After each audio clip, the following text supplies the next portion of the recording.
Indian paranormal society की ये line एक बहुत गहरा सवाल खड़ा करती है कि क्या हकीकत सिर्फ वही है जिसे हम देख सकते हैं या जिसे साइंस साबित कर सकता है, या फिर हमारी समझ से परे भी कुछ मौजूद है। बस यही सवाल आज के हमारे विश्लेषण के सेंटर में है। तो इसी सवाल का जवाब ढूंढने के लिए हम आज घोस्टलैंड की दुनिया में थोड़ा और गहरा गोता लगाएंगे। हम ये समझने की कोशिश करेंगे कि विज्ञान और डेटा के ज़माने में भी मॉडर्न इंडिया में इन अनदेखी शक्तियों पर विश्वास आखिर बढ़ क्यों रहा है। ये एक बड़ी अजीब सी बात है ना? एक तरफ हमारे पास हर सवाल का जवाब देने के लिए गूगल और साइंस है, और दूसरी तरफ भूतों प्रेतों में दिलचस्पी बढ़ती जा रही है। तो ऐसा हो क्यों रहा है? चलिए इस पहेली को सुलझाना शुरू करते हैं। इस पहेली को समझने का सबसे अच्छा तरीका है एक सच्ची कहानी, और ये कहानी है आरती की, एक ऐसी मॉडर्न लड़की जिसका सामना एक ऐसी हकीकत से हुआ जिस पर उसने कभी यकीन नहीं किया था। तो हुआ ये कि आरती के घर में अचानक से बहुत ही अजीब अजीब चीजें होने लगी। ये कोई सुनी सुनाई कहानी नहीं थी, ये उनकी रोज की हकीकत बन गई थी। ऐसा लग रहा था मानो किसी अनदेखी ताकत ने उनके घर पर कब्जा कर लिया हो, और अब उनका अपना ही घर उनके लिए सेफ नहीं रहा। और सबसे दिलचस्प बात पता है क्या है? आरती आज की पीढ़ी की है। वो हमेशा से भूतों प्रेतों की कहानियों को अंधविश्वास मानती थीं, लेकिन जब ये सब उनके साथ हुआ तो उन्होंने जवाब ढूंढने के लिए इंटरनेट, यूट्यूब और किताबों का सहारा लिया, और आखिर में पैरानॉर्मल जांचकर्ताओं को बुलाया। और फिर वो हुआ जिसने सब कुछ बदल दिया। इन्वेस्टिगेटर्स ने एक बंद कमरे में फर्श पर पाउडर फैला दिया, और जब वो वापस आए तो वहां पैरों के साफ निशान थे। बस आरती के लिए ये वो सबूत था जिसे वो नजरअंदाज नहीं कर सकती थी।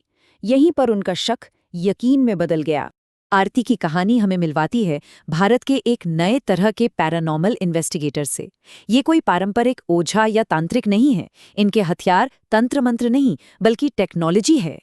अब ये लोग ना किसी अंधविश्वास पर काम नहीं करते। इनका एक सेट प्रोसेस है। वो पहले गवाहों से बात करते हैं, फिर मौके पर जाकर अपनी जांच करते हैं, सबूत इकट्ठा करते हैं, और फिर जाकर किसी नतीजे पर पहुंचते हैं। ये तरीका उनके काम को एक साइंटिफिक टच देता है। और इस जांच के लिए इनके पास होते हैं बड़े मॉडर्न गैजेट्स, जैसे कि ईएमएफ डिटेक्टर्स जो इलेक्ट्रोमैग्नेटिक फील्ड को मापते हैं, ईवीपी रिकॉर्डर्स जो ऐसी आवाज़ों को पकड़ने की कोशिश करते हैं जिन्हें हमारे कान नहीं सुन सकते, और थर्मल कैमरे। ये सारे उपकरण उनके काम को अंधविश्वास से अलग एक वैज्ञानिक जांच का रूप देते हैं। ये एक लाइन उनके पूरे मिशन को साफ कर देती है। उनका लक्ष्य डराना नहीं है, बल्कि समझना है, मिथकों को तोड़ना है, और जो भी हो रहा है उसके पीछे की सच्चाई को सामने लाना है। लेकिन कहानी का एक दूसरा पहलू भी तो है।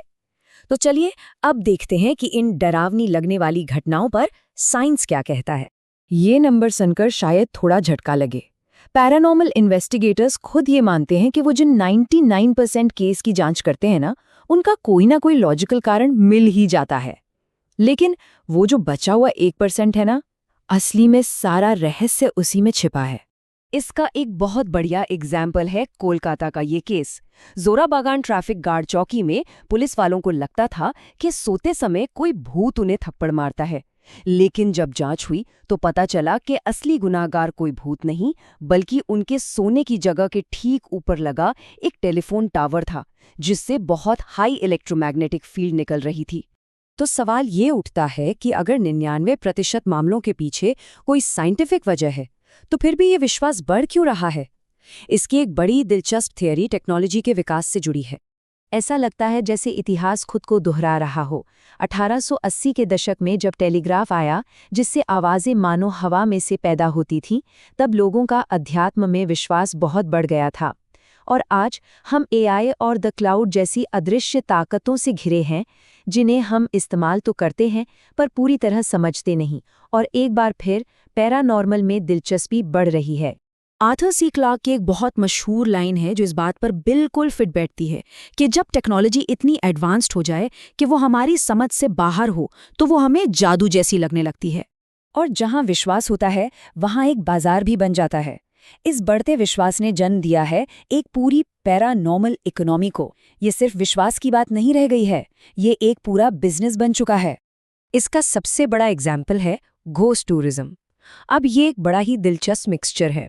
इसमें डार्क टूरिज्म का रोमांच है, यानी दुखद घटनाओं से जुड़ी जगहों पर जाना। इसमें आध्यात्मिक यात्रा की खोज भी है और इसमें पैरानॉर्मल का रहस्य तो है ही। लोग अब भूताल जगहों पर सिर्फ डरने नहीं, बल्कि इतिहास और कहानी का अनुभव करने जाते हैं। तो इस इकोनॉमी के ना दो चेहरे हैं। एक तरफ है मॉडर्न इन्वेस्टिगेटर्स जो अक्सर अपने पैशन के लिए या छोटी मोटी फीस लेकर काम करते हैं, और दूसरी तरफ है ऐसे तांत्रिक और बाबा जो लोगों के डर का फायदा उठाकर उनसे लाखों रुपए ठग लेते हैं। अच्छा, हमने टेक्नोलॉजी की बात कर ली, साइंस की बात कर ली, पैसे की भी बात कर ली, लेकिन इन सब के बीच में जो सबसे ज़रूरी चीज़ है वो है इंसान। इंसान की अपनी ज़रूरतें और उसके डर। एक रिसर्च में एक लड़की ने अपने भूत को नाम दिया एक्स। अब एक्स का मतलब क्या होता है? अज्ञात, द अननोन। अपनी तकलीफ को एक नाम देकर उसने उस पे कंट्रोल पाने की कोशिश की। ये सिर्फ एक भूत की कहानी नहीं है, ये अपनी ताकत वापस पाने की कहानी है। तो आखिर में बात घूम फिर कर हमारी गहरी साइकोलॉजिकल ज़रूरतों पर आ जाती है। ये विश्वास मौत जैसी कड़वी सच्चाई से बचने का एक तरीका हो सकता है। टेक्नोलॉजी की दुनिया में अकेलेपन से जूझ रहे लोगों के लिए ये कनेक्शन की एक तलाश हो सकती है, और कई बार ये समाज के बनाए दबावों से बचने का एक रास्ता भी हो सकता है। डॉक्टर सबा सिद्दीकी की ये बात असल में सब कुछ बयां कर देती है कि पैरानॉर्मल मदद की तलाश अक्सर असली तकलीफ और बाकी सपोर्ट सिस्टम की कमी से पैदा होती है। ये किसी के अंधविश्वासी होने से ज्यादा मदद की एक पुकार के बारे में है। और आखिर में ये एक सवाल हमारे लिए है। शायद जितना ज्यादा हम जानते हैं, उतना ही हम उस रहस्य को खोजते हैं जो हमारी समझ से परे है। शायद हमारी सबसे बड़ी जरूरत जवाबों में नहीं, बल्कि उन सवालों में है जिन्हें कभी हल नहीं किया जा सकता।